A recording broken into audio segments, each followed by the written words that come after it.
بل تؤثرون الحياة الدنيا والآخرة خير وأبقى.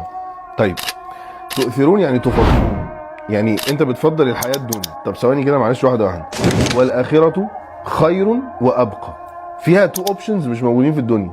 خير هي احسن من الدنيا، يعني مهما الدنيا كانت معاك كويسة فالآخرة خير من الدنيا. وفيها بقى الموضوع التاني اللي مش موجود في الدنيا اللي هي ايه؟ أبقى، يعني هي موجودة، يعني الآخرة ما بتخلص، النعيم ما بتخلص. الدنيا مهما كانت معاك فالدنيا كده كده ايه؟ هتخلص. طيب انا والله سبحان الله، يعني انت لما تسمع الايه دي انا بحس صراحه يعني ايه هو ايه الغباء اللي احنا فيه ده، والله العظيم.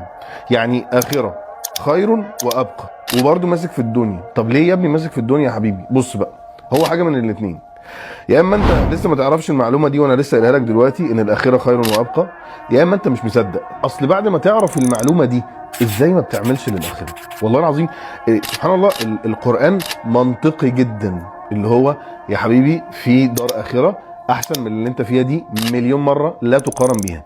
اوبشن عليها كمان ان هي ما بتخلص. طب اللي عندنا دي حتى لو كنت عايش في نعيم النعيم برضه هتخلص، مشكلتها ان هي بتخلص، التانية ما بتخلص. ازاي ماسك في دي وسايبني؟